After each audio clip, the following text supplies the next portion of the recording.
can also be a family member of a qualified person, either as a European national or as a non-European national. So a friend might be the German spouse of a German person who's exercising treaty rights, or you could be the Russian spouse of a German person who's exercising treaty rights. So there's two different sorts of family members and they have different levels of rights. Direct family member, a spouse or a civil partner. The direct family member. Children or grandchildren who are under 21 and who are dependents of the EU national or the spouse or the partner.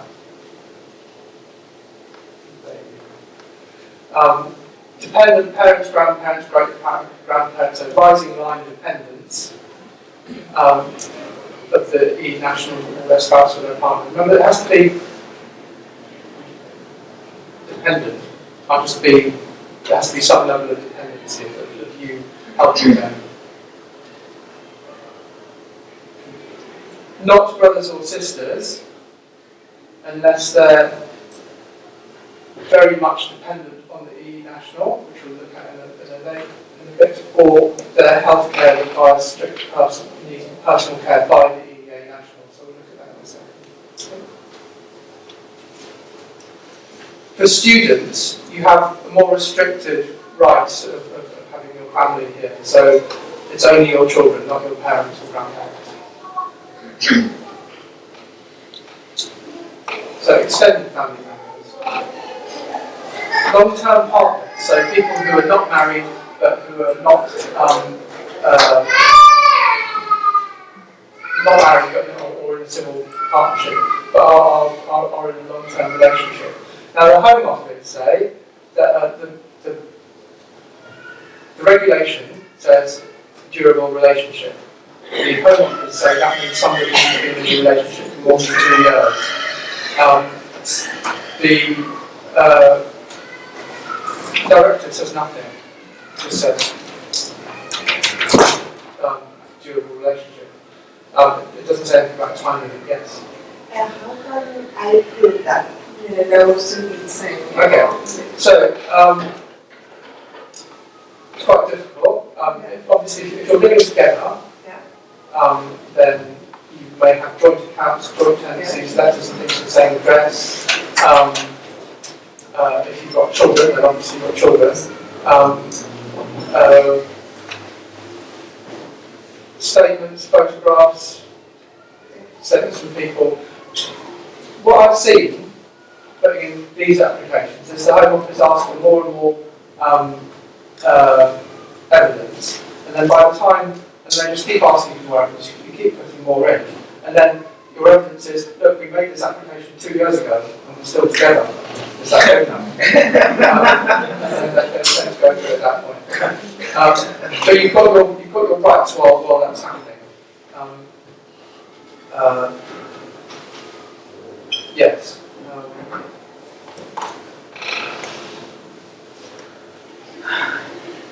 Other family members who are dependent on the EA national in your country. So if you have somebody, if you're looking after somebody in your country, your nephew or your niece, and you can show that you're providing financial support to them, they're in your house, then yes, they can still be in your family.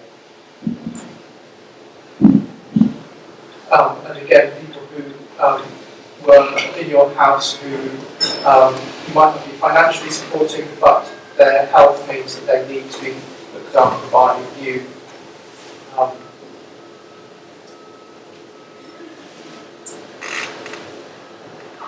So just for non-EEA nationals,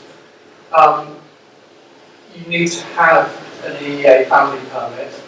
EEA nationals don't need any documentation from the British government to show that they've got allowed to be here, but non-EEA nationals will need to have the document either to come in the first place, to get on the plane, or to show that they've got a right to be here, not so much while they're here, but certainly when you come to apply for permanent residence, you will need to show this.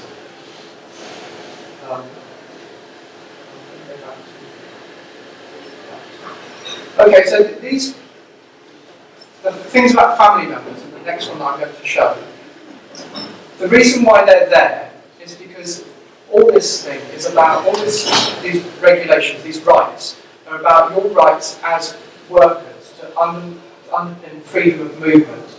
So when they're looking at these, they're looking at what are barriers to freedom of movement. We want workers to come to the UK or to go to Germany with no barriers. So you can just go, you don't need a visa, you don't need work permission. That's easy. And then you can take your spouse. Obviously you want to take your spouse. So you don't think, I can't go to and work in the UK because I can't take my wife with me. You can take your wife. I don't want to go to the UK because I don't want to take my kids with me. But I can't take my kids. Of course you can take my kids, your kids. Sorry, that's it there. Can't think my thoughts out. And then the question is, well, I want to go with my wife, but my wife's from outside of the European Union. I don't want to go through British immigration control for her. It's just awful. Don't worry, you can just take her as your spouse. So these are the barriers that are stripped away. And then the next one is this one. So you think, I'd like to go to the UK, and I'm going to take my family, and I'm going to work there. But what if it all goes horribly wrong, and I put my kids into school, my wife's not from a European country, and then I decide I don't like it anymore, I want to leave the UK, I want to go back to my country and work somewhere else. That's a barrier to me going to the UK in the first place, that sort of worry. So they take that barrier away. So where a European national works in the UK, they'll be a worker, not self-employed, and they have a child in the UK, not necessarily born in the UK, but the child is in the UK at some point while they're in the UK, and that child either starts school while they're here, or a little bit afterwards. Then the child's, but then the European parent leaves, then it's okay for the child to stay in the UK and finish their education. That's fine. And the carer, the primary carer, regardless of if they're a European national or non-European national, can stay to look after the child. Is that right? No. It was case law. Zambrano is slightly different, but because Zambrano doesn't involve both the child's and education to share. Well, that's the Bangladeshi one, isn't it? Possibly. So the child can stay in the UK and the primary carer can stay to look after them. Does that make sense?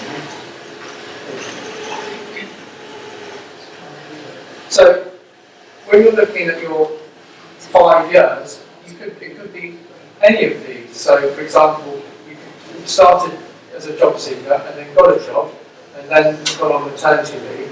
If you got to 5 years, then that's permanent residence. You carry on being a qualified person, changing those statuses. Yeah?